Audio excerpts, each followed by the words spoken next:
New Moon by Stephanie Meyer. Some walk. Edward leaned against a tree and stared at me, his expression unreadable. Oh my. Okay, let's talk, I said. It sounded braver than it felt. He took a deep breath. Bella, we're leaving. I took a deep breath too. It was an acceptable option. I thought I was prepared, but I still had to ask. Why now? Another year. Bella! It's time. How much longer can we stay in Forks after all? Carlisle can barely pass for 30, and he's claiming 33 now. We have to start over soon regardless. His answer confused me. I thought of the point of leaving was to let his family live in peace. Why did we have to leave if they were going? I stared at him, trying to understand what he meant. He stared back coldly. He already is cold, he's a vampire. With a roll of nausea, I realized I'd misunderstood. When you say we, I whispered, I meant my family and myself. Each word separated and distinct. I shook my head back and forth, mechanically, like a robot, I guess, trying to clear it. He waited without any sign of impatience. It took a few minutes before I could speak. Okay, I said, I'll come with you. You can't, Bella. Where we're going, it's not right for you. But where you are is the right place for me. I'm no good for you, Bella. Don't be ridiculous. I wanted to sound angry, but it sounded like I was begging. You're the only best part of my life. My world is not for you, he said grimly. What happened with Jasper was nothing, Edward. Nothing! Wait, who's Jasper? The brother, His brother that freaks out. Oh, okay. Like the pale one.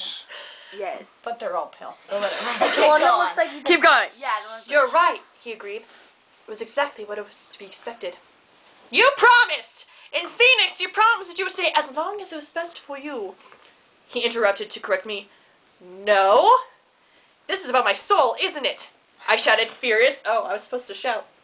The word exploded out of me. Somehow it still sounded like a plea. Carlisle, tell me about that. And I don't care, Edward. I don't care. You can save my soul. Don't want it without you. It's yours already. Oh, God. He took a deep breath and stared unseeingly at the ground for a moment. It's more like Kendi's butt. His mouth twisted in the tiniest bit. Oh, where was I? Then he finally looked up. His eyes were different, harder, like liquid gold had frozen solid. Bella, I don't want you to come with me. He spoke the word slowly and precisely, his cold eyes on my face watching as I absorbed what he was really saying. There was a pause as I repeated the words in my head. Watching as I... sifting through them in their real intent. You don't want me? I tried out the words, confused by the way they sounded, placed in that order. No. I stared, uncomprehending, into his eyes. I know. He stared back without apology. His eyes were like topaz, hard and clear and very deep. I felt like I could see into them for miles and miles, yet nowhere. In their bottom steps I could see a contradiction with the word he's spoken. Well, that changes things. I was surprised at how calm and reasonable my voice sounded. It must be because I was so numb. I could realize he was telling me. It still didn't make any sense. He looked away into the trees as he spoke. Again, of course I'll always love you. I like your tree. In a way. Yeah. But what happened the other night made me realize that it's time for a change because I'm tired of pretending to be something I'm not, Bella. I'm not human. He looked back at the icy lines of his perfect face that were not human. Oh my god. Ew, I did that. I've let this go on far too long, and I'm sorry for it. Don't. My voice was, oh, it was a whisper. Rewind. Don't. My voice was just a whisper now. Awareness that's beginning to seep through me, trickling like acid through my veins. Don't do this. He just stared at me. And I could see from his eyes that my words were far too late. He already had. Dying? You're not good for me, Bella. He turned his earlier words around so I had no argument. Really? How well I was too good for him. I opened my mouth to say something. And then closed it again. He waited patiently for his face whipped clean of all emotion. I tried again. Well, if that's what you want. He nodded once. Mm-hmm. My whole body went numb. I couldn't feel anything below my neck. It would be.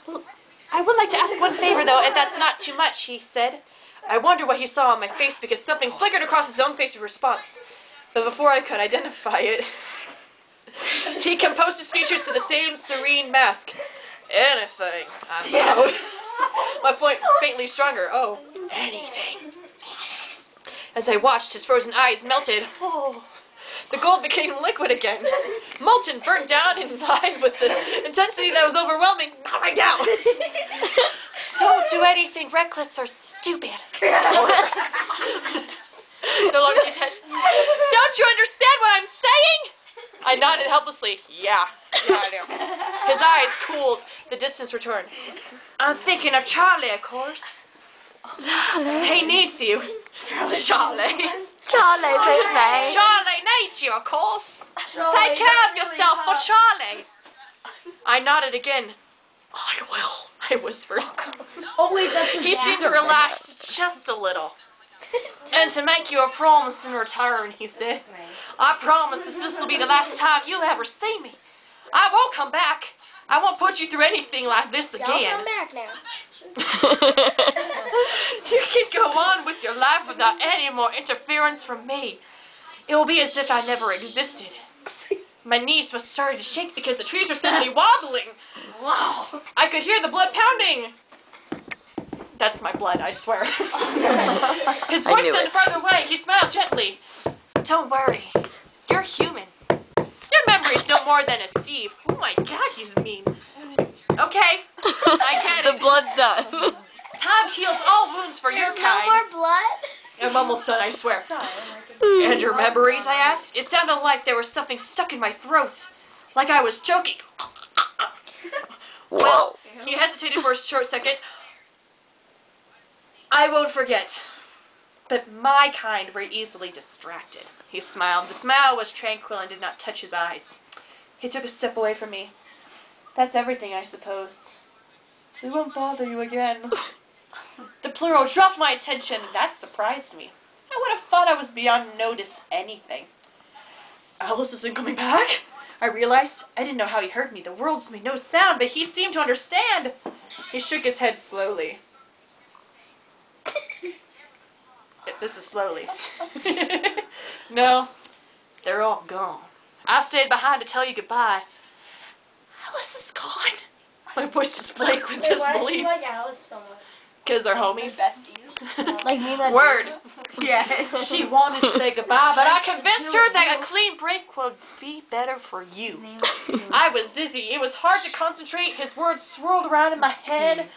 And I heard the doctor at the hospital in Phoenix last spring as he showed me the x-rays. You can see it's a clean break. His finger traced along the picture of my severed bone. I think she broke her leg. Severed bone! Broke her leg. That's good. It will heal more easily, more quickly. I tried to breathe normally.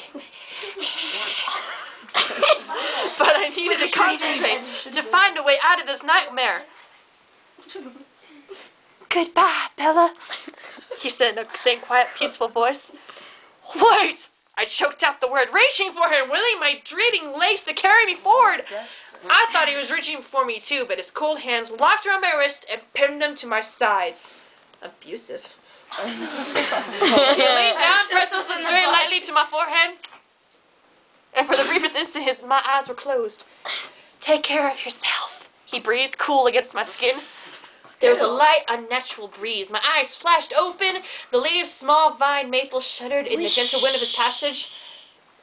He was gone. That end. Yeah.